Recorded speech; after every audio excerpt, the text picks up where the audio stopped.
Overseas میں کیا awareness ہے کہ وہ کیسے آپ کے ساتھ رجوع کریں؟ او پی سی کا پورٹل بنا ہوا اوورسیز پاکستانی کمیشن، اس میں اپنی کمپلینٹ جو ہے وہ بذریعہ پورٹل ڈال سکتا ہے۔ سی ایم پنجاب اس میں کیا رول پلے کر رہے ہیں؟ C M Punjab review meeting جو ہے نا وہ صرف اس مقصد کے لیے کی جاتی ہے۔ اب تک کتنے ایسے کیسز ہیں جن میں آپ نے لوگوں کو فیسیلیٹیٹ کیا ہے؟ بیسیکلی ہم 1 سال 3 اور 4 مہینے کے اندر وہ تقریباً 500 کے قریب جو ہے اپلیکیشنیں ہیں۔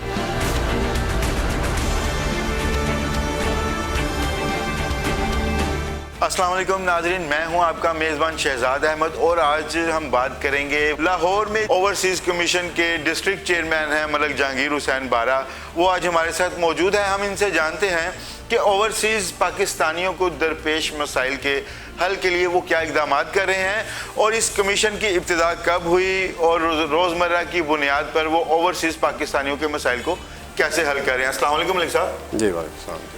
ملک صاحب، کیسے ابتدا ہوئی اس کمیشن کی اور 2 سال کے عرصے میں کیا پرفارمنس ہے آپ کی؟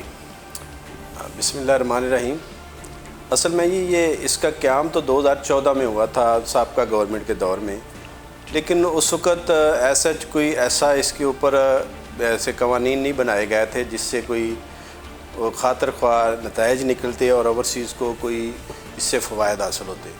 تو یہ ابھی موجودہ گورنمنٹ نے، عمران خان صاحب نے، جس طرح کہ آپ کو پتہ ہے کہ ان کا ایک باقاعدہ اوورسیز کے حوالے سے ایک واضح ایک موقف ہے اور ویژن ہے کہ جی میں نے اوورسیز پاکستانیوں کو پاکستان کے اندر ان کو درپیش مسائل کے حوالے سے حل کروانے کے لیے پوری طرح، یعنی اس کو اس طرح فوکس کیا ہوا ہے کہ اس کے اوپر کوئی کمپرومائز نہیں ہے جی۔ خاص طور پر وہ اوورسیز پاکستانی کہ جن کی پراپرٹیز پاکستان میں ہے یا جن اوورسیز پاکستانیوں نے یہاں پہ انویسٹمنٹ کی ہوئی ہے، تو ان جائیدادوں کے اوپر اگر کوئی قبضہ ہو گیا ہے یا کسی کی انویسٹمنٹ کسی ڈیولپر نے یا کسی ایسے ہاؤسنگ سوسائٹی والے نے وہ دبا کے رکھ لیے، تو اس کے لیے باقاعدہ طور پر یہ کمیشن اب اس کے اوپر جو نیا ایکٹ 2021 جو بن کے آ گیا ہے، جی تو اس کے اندر اس میں اتنے اختیارات ہیں کہ ہم پارٹیوں کو نوٹس کر کے بلا سکتے ہیں، فورسلی انہیں یہاں پہ حاضر ہونے کے لیے کہہ سکتے ہیں۔ اس کے ساتھ ساتھ دونوں پارٹیوں کو بلانے کے بعد ان کا موقف سننا اور جو بھی کسی کا مسئلہ ہو تو اس کو آن دی اسپاٹ، یعنی سیم کوئی اس میں اس طرح نہیں ہے کہ جیسے ایک ہماری سول کورٹس کے اندر تاریخ پہ تاریخ یا تاریخ پہ تاریخ، وہ نہیں ہے سسٹم۔ یہاں پہ ایک زیادہ سے زیادہ موقع دیتے ہیں دوسری پارٹی کو، تو الحمدللہ بعض اوقات اس طرح بھی ہے کہ فرسٹ میٹنگ میں بھی لوگوں کے مسائل حل ہوئے ہیں۔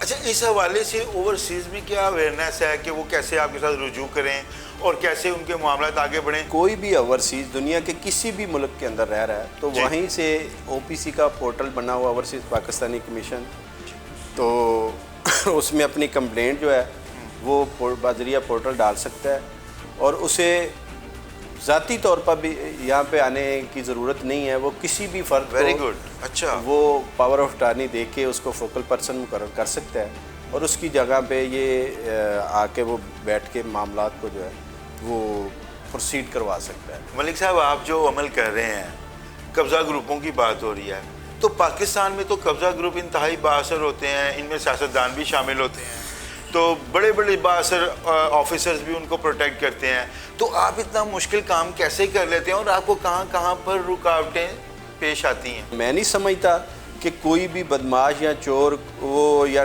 قبضہ گروپ جو ہے وہ آپ کے اباؤٹ دا لا ہے، ایسا نہیں ہے۔ ہاں، آپ کی یہ بات ٹھیک ہے، کچھ ایسی کالی بیڑے ہیں ہر محکمے میں کہ جو کسی نہ کسی حوالے سے سپورٹ کرتی ہیں، لیکن الحمدللہ ہمارے اس پلیٹ فارم کے اوپر اگر کوئی ثابت ہو جائے کہ کسی جگہ پر کوئی، پہلی بات تو یہ ہے کہ وہ یہاں تو پھر اس کو جب پتہ چلتا ہے کہ اوورسیز کمیشن میں میٹر چلا گیا ہے تو وہ تو ویسے ہی بھاگ جاتے ہیں ادھر سے، قبضہ گروپ بھاگ جاتے ہیں۔ اور جو کوئی اگر محکمے کا بندہ ملوث ہو تو ہم اس کے اوپر باقاعدہ کارروائی کرتے ہیں اور اس کو سزا دیتے ہیں۔ اس میں کیا قبضہ گروپ آپ کی وجہ سے بھاگ جاتا ہے یا یہ جو اوورسیز کمیشن کے پاس اتنے اختیارات ہیں وہ کس وجہ سے بھاگ جاتا ہے؟ میجر چیز ہے اس کا افیکٹ جو ہوتا ہے اوورسیز کمیشن کا، وہ یہ ہوتا ہے کہ اس میں فوری طور پر ایکشن لیا جاتا ہے. یعنی کوئی اگر ہم فیصلہ کرتے ہیں کہ جی یہ اس زمین پر ناجائز قبضہ ہوا ہے تو اس کے خلاف جو بھی پھر لیگل ایکشن بنتا ہے وہ آن دا اسپاٹ اس کی انکوائری بھی ہو جاتی ہے اور اس کے اوپر ایکشن بھی آتا ہے. جب یہ قبضہ گروپ یہ دیکھتے ہیں کہ یہاں پہ کوئی لمبی تاریخیں نہیں ڈلنی, یہاں پہ کوئی اتنا معاملہ لنگر آن نہیں ہونا, تو پھر اس صورت میں وہ پھر یا تو وڈرا کر جاتے ہیں یا پھر وہ بھاگ جاتے ہیں.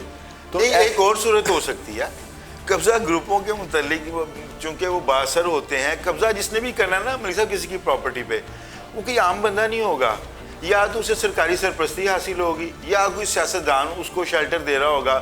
تو اسی صورت میں یہ قبضہ گروپ اپنا کام کرتے ہیں. تو اس ساری صورتحال میں جب ایسا سین بنتا ہے تو آپ کو بھی اپروچ کرتے ہوں گے, سفارشیں کرواتے ہوں گے, تحائف دینے کی کوشش کرتے ہوں گے. ان ساری چیزوں کو کیسے مینیج کرتے ہیں آپ؟ دیکھیں جی, میرے پاس میکسیمم جو یہاں پہ بڑے بڑے ڈیولپر ہیں, بیریا کے کیس میرے پاس آئے ہیں جی, پاک عرب ہاؤسنگ سوسائٹی ہے ان کا میرے پاس کیس ہیں, مختلف اور جتنی بھی پرائیویٹ ہاؤسنگ سوسائٹیز ہیں ان کے میرے پاس کیس آتے رہے ہیں. تو الحمدللہ یہ جو باتیں آپ نے کی ہیں یہ ہوں گی, لیکن آج تک کسی بندے کی اتنی ضرورت نہیں کہ مجھے آ کے کوئی تحفہ دے یا کوئی آفر کر سکے یا اس حوالے سے, کیونکہ میں نے پہلے دن سے یہ ایک بات کی ہوئی ہے کہ میرا یہ کام جو میں کر رہا ہوں, جتنا عرصہ میرے پاس یہ کمیشن کی چیئرمینی ہے, میں نے نہ تو کسی بندے کو خوش کرنا ہے نہ ہی میں نے کسی فرد کے لیے کام کرنا ہے, میں نے صرف کرنا ہے اللہ کی رضا کے لیے. Very good. اور میں اس کا جواب دے کل قیامت والے دن بھی اپنے رب کو جواب دوں, میں کسی فرد کو جواب دے دوں. اچھا ملک صاحب, جب آپ اپنا اختیار استعمال کرتے ہیں تو یہ جو ہماری سرکاری مشینری ہے, کرپشن کا راج ہے, تو آپ کو کہیں ہرڈل پیش آتی ہے؟ کہیں پہ سرکاری افسران آپ کے احکامات ماننے سے انکار کر دیں یا اس میں لے تو لال سے کام لیں؟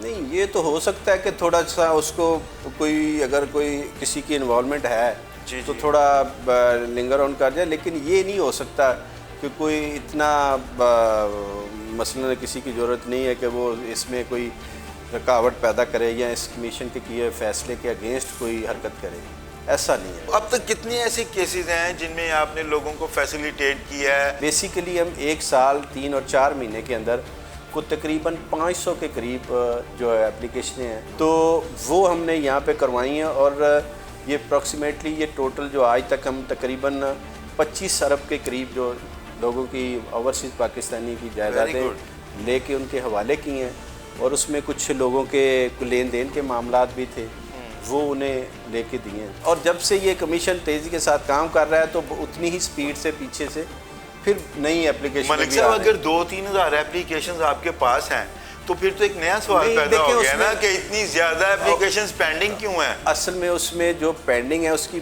خاص میجر وجہ یہ ہے کہ کچھ اوورسیز پاکستانی جنہیں اس ادارے کا نہیں پتہ, اوورسیز کمیشن کا, وہ کسی وکیل سے کوئی مشورہ کرتے ہیں اور وہ چلے جاتے ہیں سول سوٹ کی طرف.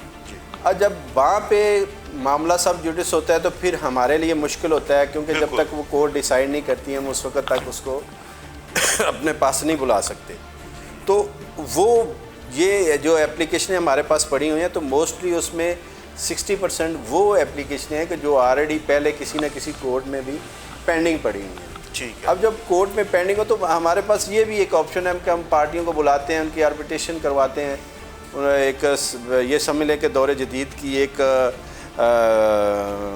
اس کو کہہ سکتے ہیں کہ یہ پنچایت سسٹم ہے. جی جی. تو اس میں ان کے جن کے کیس کورٹ میں بھی چل رہے ہوتے ہیں تو وہ ان کو بھی ہم آپس میں جب بٹھاتے ہیں, بٹھا کے انہیں تھوڑا سا موٹیویشنل بریف کرتے ہیں اور انہیں سمجھاتے ہیں. آپ مجھے یہ بتائیں کہ سی ایم پنجاب کا کیا رول ہے؟ انہوں نے صرف آپ کو اپنے اختیارات جو ہیں وہ تفویض کر دی ہیں, اس کے علاوہ ان کا کیا رول ہے اس کمیشن میں؟ سی ایم نے ایک ون کلب میں ایک وہاں پہ پورا ایک یہ سمجھ لیں کہ سیکریٹریٹ بنا ہوا ہے, اور اس سیکریٹریٹ کے اندر ایک گریڈ 20 کا افسر جو ہے نا وہ کمشنر ہے, وہ کمشنر پنجاب اوورسیز. کیا سر سی ایم پنجاب اس میں کیا رول پلے کر رہے ہیں؟ سی ایم پنجاب جو ہیں وہ بیسیکلی وہ پھر یہ جو کمپلینٹس لوگوں کی اس حوالے سے ہو تو وہ سیکریٹریٹ جو ہے نا وہ مکمل طور پہ وہاں پہ سی ایم کو آگاہ کرتے ہیں کہ جی اس کی وہ input جسے دیتا ہے CM کو. ہر ہفتے بلکہ ڈے بائی ڈے اس کی باقاعدہ ایک رپورٹ بن کے جاتی ہے کہ ہم نے آج اتنے دنوں کے اندر اتنا کام کیا اور اتنی لوگوں کے مسائل حل کروائے اور اتنی ہمارے پاس نئی اپلیکیشنز آئی. اچھا ملک صاحب، آپ نے بتایا یہ جو آپ لوگوں کے فیصلے کر سکتے ہیں یہ عدالتوں میں چیلنج ہو سکتے ہیں؟ ہم جو فیصلہ کرتے ہیں تو اس کے جو آگے اپیلنٹ اتھارٹی ہے وہ چیف سیکرٹری پنجاب ہے. یعنی ہمارا جو کیا ہوا فیصلہ ہے اور ریٹن فیصلہ بھی ہم رکھتے ہیں تو وہ اس کی اگر اپیل کسی نے کرنی ہے تو ود ان 30 ڈے وہ چیف سیکرٹری پنجاب کے پاس کرتے ہیں. اچھا ملک صاحب، یہ ساری آپ کی پرفارمنس تھی جو بھی آپ کرتے ہیں، اہداف آپ نے کیا رکھے ہوئے ہیں اپنے لیے؟ دیکھیں بیسیکلی تو زندگی جو ہے نا وہ ہے ہی کشمکش ہے. تو اہداف تو یہ ہے کہ میں سمجھتا ہوں کہ میرے پاس یہ جو اختیار ہے یا یہ مجھے اللہ نے ایک موقع دیا ہے، میں جب یہ دعویٰ کرتا ہوں کہ میں خدمت خلق کرنا چاہتا ہوں تو جو خدمت خلق ہیں اس کے تو کوئی اہداف نہیں ہوتے. اس کے لیے تو پھر یہ ہوتا ہے کہ اپنا اس کے لیے آپ جتنا بھی کوشش کر سکتے ہیں. اور آج جتنا میں سمجھتا ہوں پاکستان کے اندر ضرورت ہے ان چیزوں کی اور خاص طور پر اوورسیز کے لیے، تو میں تو اس کو تھوڑا ایک لمیٹڈ اہداف سے نکال کے تھوڑا سا اوپر سوچتا ہوں کہ میں اپنے اس دور کے اندر جتنا بھی کام کر سکتا ہوں تو یہ اگر افسر حضرات اگر کورم پورا کریں تو میں تو ڈیلی بلکہ کرنے کو تیار تو دستیاب. ہاں، لیکن یہ ہے کہ بیسیکلی ہمارا یہ ایک جینون مسئلہ ہے تو اس کے مطابق پھر ہم میکسیمم کوشش کرتے ہیں کہ جی زیادہ سے زیادہ لوگوں کی بات سنی بھی جائے اور ان کے لیے حل بھی نکالا جائے. بہت شکریہ ملک صاحب. ملک جہانگیر حسین بارہ جو ہیں، ان کا جذبہ جوان ہے کہ وہ خدمت خلق کریں، خواہ وہ اوورسیز پاکستانی ہوں یا وہ لاہور کے رہائشی ہوں. ان کے دروازے بھی ہر وقت جو ہے مسائل کے لیے آنے والے سائلین کے لیے کھلے ہیں. تو ان کی گفتگو آپ نے سنی. ناظرین، اس کے ساتھ ہی اپنے میزبان شہزاد احمد کو اجازت دیجیے. اگلے پروگرام میں پھر ملاقات ہوگی. اللہ حافظ.